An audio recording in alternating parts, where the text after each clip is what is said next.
Smart study channel से जुड़े रहने के लिए इस चैनल को सब्सक्राइब कर लीजिए। Hello friends, smart study YouTube channel में आप सभी को फिर से स्वागत करता हूं।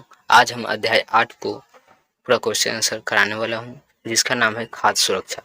इसमें से पहला क्वेश्चन कह रहा है कि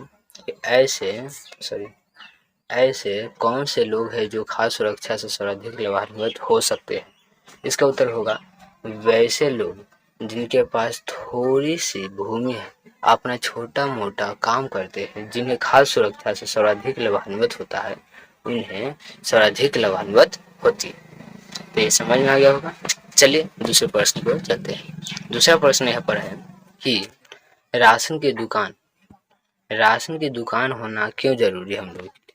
तो इसका उत्तर इस तरह से हो जाएगी। तो दूसरा प्रश्न है यहाँ पर कि राशन की दुकान होना क्यों जरूरी है, समझाइए। तो इसका उत्तर इस तरह से लिखेंगे कि राशन की दुकान होना जरूरी है क्योंकि सरकार तो घर घर स्वयं जाकर सबको राशन नहीं पहुंचा सकती है, उसे भी इस काम के लिए एजेंसी की ज़रूरत पड़ती है और राशन की दुकान सरकारी एजेंसी के रूप में कार्य करती है। अतः प्रत्येक जनता तक राशन की पहुंच होने के लिए राशन की दुकान होना जरूरी है, क्योंकि राशन जनता को वह एकाएक ही बांटेगा तो उसको एक तो काम नहीं रहता है, इसलिए वह काम को बांट कर सरकार काम करवाता है। चलिए अगले प्रश्न को चलते हैं। तीसरा प्रश्न है यहाँ पर कि लोगों को सार्वजनिक वितरण प्रणाली द्वारा खाद्य सुरक्षा उपलब्ध कराने के अतिरिक्त खाद्य सुरक्षा के लिए क्या क्या उपाय किए जा सकते हैं। शिक्षक के साथ चर्चा करें, शिक्षक के साथ चर्चा करिए। तो इसका उत्तर इस तरह से लिखेंगे कि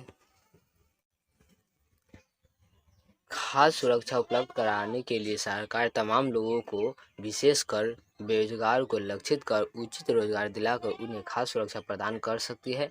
साथ ही बाजार पर नियंत्रण कर खास वस्तुएं उचित दर पर आम लोगों को उपलब्ध कराने से भी यह काम हो सकता है। यानी ये बताने का अर्थ है कि कह रहा है कि शिक्षक के साथ चर्चा करें तो ये जो नियम बताएगा कि खाद्य सुरक्षा को उपलब्ध कराने में सरकार तमाम लोगों को, विशेषकर बेरोजगारों को लक्षित करता है। लक्षित यानी उचित दर पर सभी लोगों को लाभ देता है, ताकि कोई भी लोग खाने पीने से वंचित न हो। चलिए अगले प्रश्न को बताते हैं। चौथा प्रश्न, इसको नोट करते जाइएगा। चौथा प्रश्न यहाँ पर है कि खाद्य सुरक्षा से आप क्या समझते हैं, यह सभी लोगों के लिए क्यों जरूरी है। तो इसका उत्तर इस तरह से लिखेंगे कि लोगों को अपने जीवन यापन करने के लिए जरूरी राशन मिले, जिसकी मूल्य इतनी हो कि वे परिवार के लिए राशन खरीद सके। बाजार से या किसी अन्य दुकान से खरीदा गया राशन खाद्य सुरक्षा कहलाता है। अतः यह सभी लोगों के लिए बेहद जरूरी है। यानी जो खाद्य पदार्थ होता है उसको नहीं खाएगा तो कोई भी लोग नहीं जी सकता है और कुपोषण की बीमारी भी हो सकता है। कुपोषण कब होता है, जब हमारे शरीर के सभी पोषक तत्व भरपूर मात्रा में नहीं मिलता है। तो आई होप आशा करते हैं इस समझ में आ गया होगा। चलिए पांचवा क्वेश्चन देखते हैं क्या है। कह रहा है कुपोषण क्या है, कुपोषण से लोगों पर किस किस तरह का असर पड़ते हैं। तो इसका उत्तर इस तरह से लिखेंगे, शरीर को सभी पोषक तत्व न मिलना ही कुपोषण के कारण है। कुपोषण से लोगों का स्वास्थ्य खराब हो जाता है, वे कई बीमारियों के शिकार हो जाते हैं, अतः असमय उनकी मृत्यु हो जाती है तथा यह लोग पीढ़ी दर पीढ़ी चलते रहते हैं। अगर किसी लोग को कुपोषण की बीमारी हो जाती है तो वह पीढ़ी दर पीढ़ी बढ़ती रहती है। और कुपोषण से बचने के एक ही उपाय है, इस हमारे शरीर को सभी पोषक तत्व आवश्यकता अनुसार पूर्ति चाहिए।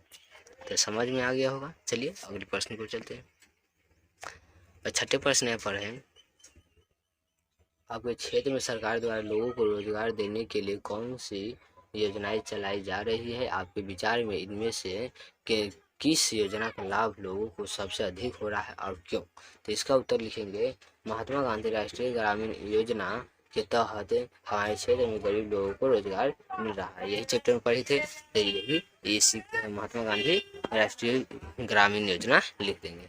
आई होप आशा करता हूँ यह भी समझ में आ गई होगी। चलिए अगला प्रश्न की ओर चलते हैं। सातवां प्रश्न है यहाँ पर, इसको नोट करते जाइएगा।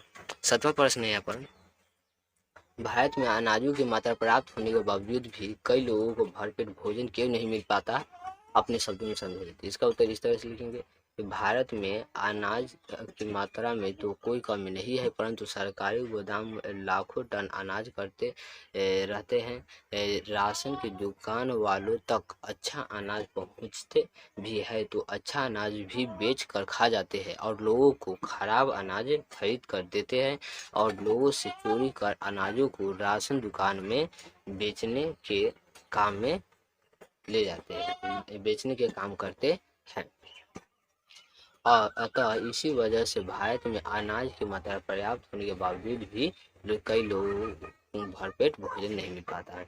देखता होगा कि राशन लाने जाता है सभी लोग, तो हर महीना में अनाज नहीं देता, 1-2 महीना का बार बार रख लेता है। वो क्या करता है, वो बेच कर गया, वो अपना खा जाता है। तो इस तरह से वो क्या कर रहा है, एक तरह से घूसखोरी कर रहा है। जिसको मान लीजिए अनाज नहीं मिला है तो वह तो ऐसा ही भरपेट भोजन नहीं कर पाएगा, यही बताया गया। चलिए अगला प्रश्न की ओर चलते हैं। 8वां क्वेश्चन यहाँ पर कर रहा है कि सार्वजनिक वितरण प्रणाली क्या है, एक उदाहरण देकर समझाइए। तो इसका उत्तर लिखेंगे, सरकार द्वारा सभी जगह राशन दुकानों के माध्यम से लोगों तक सस्ते दर पर अनाज उपलब्ध करवाना सार्वजनिक वितरण प्रणाली कहलाता है। यानी सभी जगह जो बांटा जाता है उसी को सार्वजनिक वितरण प्रणाली कहते हैं।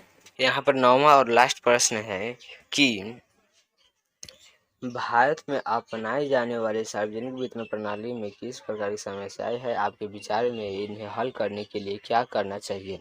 तो इसका उत्तर इस तरह से लिखेंगे, भारत में अपनाई जाने वाली सार्वजनिक वितरण प्रणाली के साथ बहुत बड़ी समस्याएं हैं। सरकार द्वारा सरकारी गोदामों से राशन दुकान तक अनाज समय पर पहुंचाने की व्यवस्था होनी चाहिए। इस मामले में राष्ट्र स्तर पर लोकपाल नियुक्त कर राशन दुकानों से निगरानी करवानी चाहिए कि वे सही अनाज सही लोगों को सही दर पर दे रहा है कि नहीं। देखो, जब राशन सरकार द्वारा भेज दिया जाता है तो यहाँ पर सभी लोग क्या करते हैं, राशन दुकान में राशन को चोरी करके बेचने लगते हैं। इसलिए इस पर निगरानी रखने के लिए कहा जा रहा है लोकपाल द्वारा। आई होप, आशा करता हूँ कि ये अच्छे से समझ में आ गया होगा, इसको नोट कर लीजिए। और चलिए नेक्स्ट वीडियो में मिलता हूँ, तब तक के लिए बाय, जय हिंद, जय भारत।